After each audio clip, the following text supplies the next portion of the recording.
Hi friends, in our time together today, I'm sharing one of my practice sessions of cutting bracken, cutting the ferns and many other names. I recently introduced this really fun tune. I'll stick a link to it at the end of this video. I'll also put a link at the top of the notes to this video to the page on my website from which you could download the music and tabs if you've not done that yet. And for today's practice session, I'm using the Burke Brass Viper Low D and the Killarney High D. I'm going brass today. Now, cutting bracken, I recommend that you listen to a number of people playing a tune and to get a feel for it. And cutting the bracken, I'm finding, falls into a few different categories. The first is because it's a Scots, Irish, Breton tune. And so in the Scots playing, you're going to get a lot of pipers. And I found a lot of pipers are playing it between 94 and 106 beats per minute. So I'm going to do the pace first here. I'm going to go to 106. I was too fast. Got my computer down here with a metronome open. I hope the sound turned up. This is about as, there are outliers a little faster, but this is about as fast as I hear the pipers play it, and they play it punchy.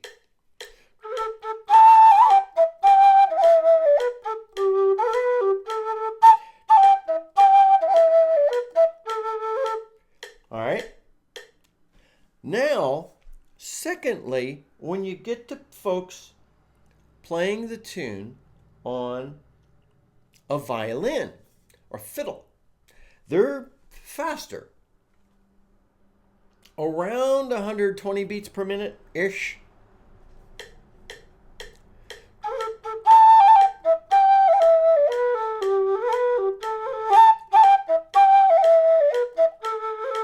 All right.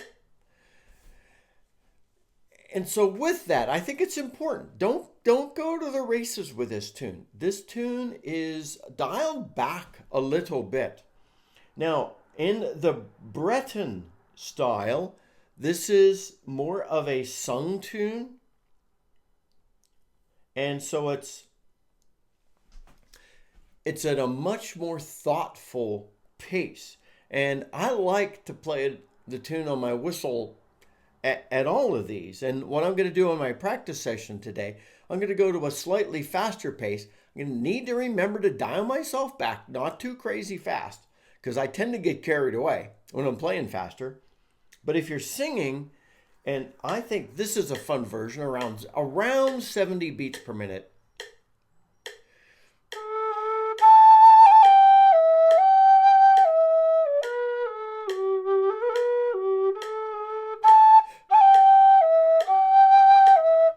All right. So I think that's important for us to get the flow of the tune in mind. How do people play it? And so think through those paces. And in my practice session today, I'm going to try to not get carried away because I do find that I play the tune a little too quickly. That's okay. You play it like you like. And that's another good comment that I want to make. You know, in my practice sessions, one of the things I say is I do this not just to show you where I am. I do this to show you the reality of where I am, but primarily to share ideas with you as to how you could play the tune. So here's what I'm thinking, is what I'm saying. Now take that and use it, experiment with it, or don't. Listen to how people play it. Find the sweet spot as to how you like this tune, how you want to play the tune. In the traditional music we're playing, it's so important for us to accept and embrace and play these tunes for ourselves. Now, if you're playing with a group of people, as I say, then Obviously, you're playing at the pace and the style that the leader's playing. You're not going to go in there playing it as a slow song and everybody else is having a blast going to the races, as often happens in a session, right? Unless you're at a slow session. So, but this is a good tune to experiment with some of the ornamentation and styles. So, jumping in on the low D. I think I'm first going to go in a punchier version, and I'm going to try to not get too fast. So, just keep a steady pace in my brain. And I like my body to feel the music while I'm playing with it. You'll play better if you're feeling it.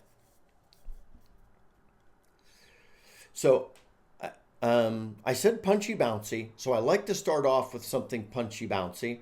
And you'll see some people using a triplet pair, a triplet entry, and if you look at other transcriptions, which would lend itself to maybe starting with a long roll and then a tongue or a tap or cut.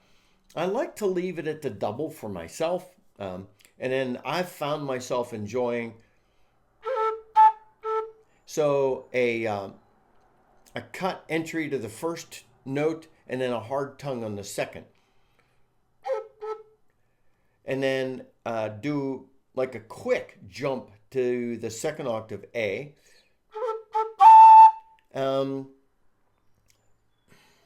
That should be a faster tap, but I kind of like that slower, almost somewhere between, leaning toward a tap and hinting at a slide.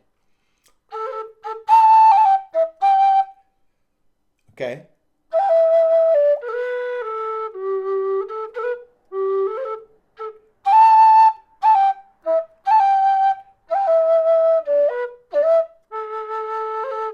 Okay, and that's what I'm currently thinking. I slowed that down. Then the second time through, I like to vary things up. I'm going to use the same entry.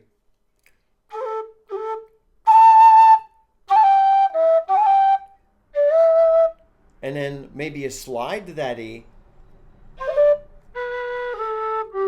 And then coming up, a triplet descent instead of.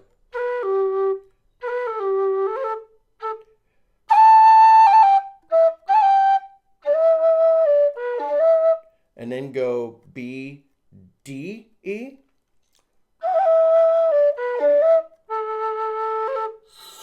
And that's how I'm thinking of approaching that. I pick up the pace on that A part, but not too much.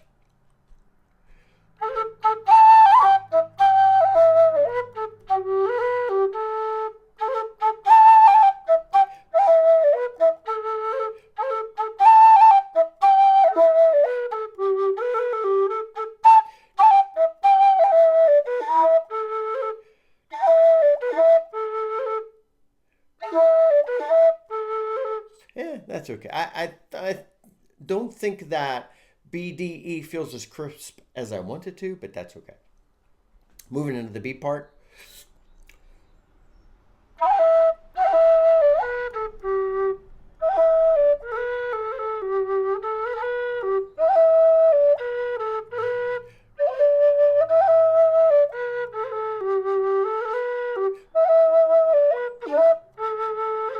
And then change it up a bit.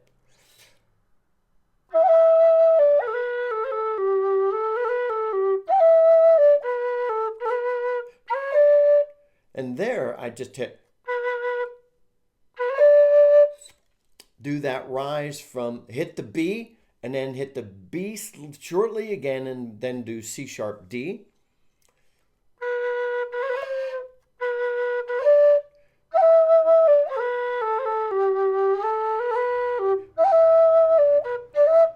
And then a brief pause between the B and the E. And that actually gives it a sharper feel at the end. So the B part.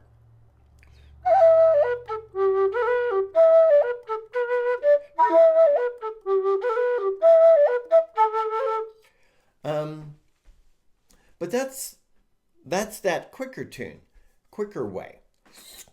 I'm just gonna play throughout. In the slower version, I'm just gonna play it on the Burke. I think I'll probably stop and talk. You know me. Wanting to be more graceful in the slower version. And so that to me means a lot of slides, not a lot of tonguing. So if I tongue, it's going to be very soft. If I use other ornaments, they'll be softer, not done very sharply.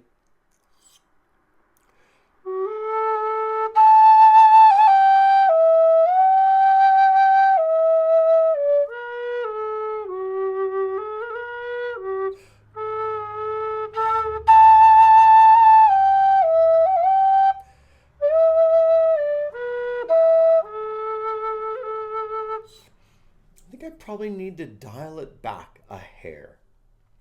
Second time through.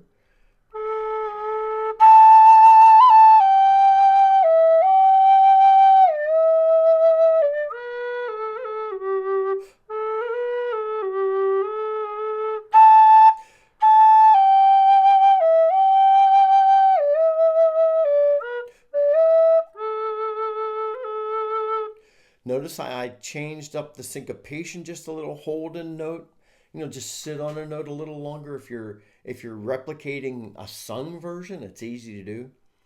B part.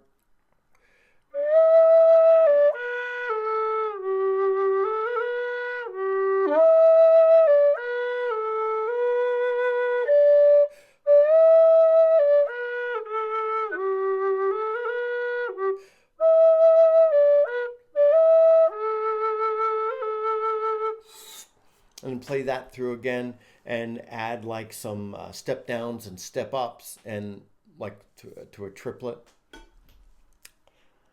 It's kind of what I'm thinking. Let me do it both ways on the Killarney. I'll see if I can play it through without messing up and without feeling like I've got to go to the races in either version. And this is where I say I like to feel the tune, remember? Because I've just played it kind of, I was trying to get into the thoughtful, slower version. The problem was, as we're chatting together, I get thinking too much rather than just sit in the tune and let myself sit in it. And maybe I'll try that here. And again, as I move back to the faster version, I need to not go too fast because this is not a really rapid tune. So, see how I do on the Killarney. Faster version.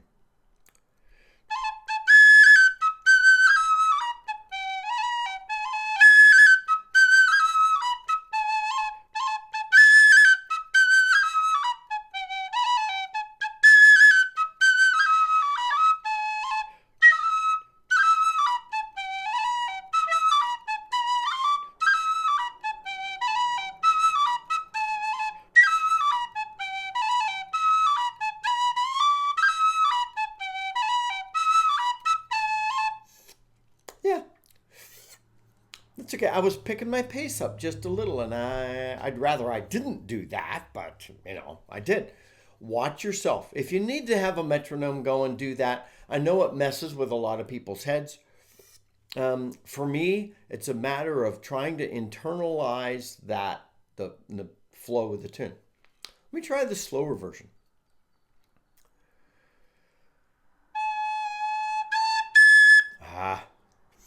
Remember I said in that first video that going for that octave jump is one of the reasons why we do exercises. To help facilitate the octave jump, I'm probably going to do a really slow slide. Not really slow slide, slowish slide, going up to that A, and that gives me the opportunity to increase my breath pressure momentarily to hit it better than I just did.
reasonably happy with that.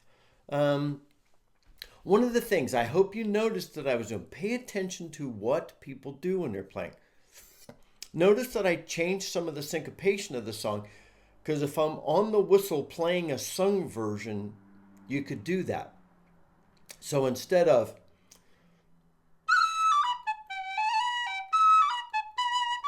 I just held some of those differently.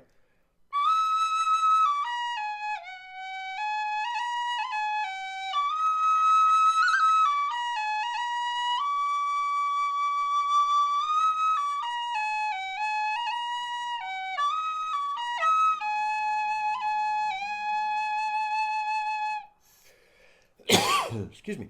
Probably needs a vibrato in the end on the slow version.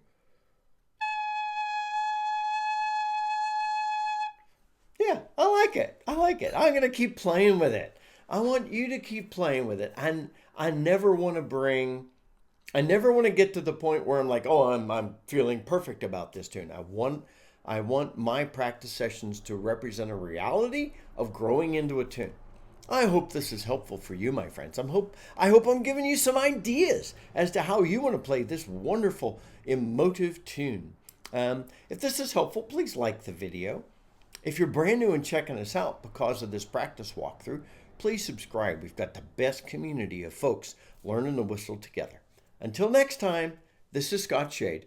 Happy whistling, my friends.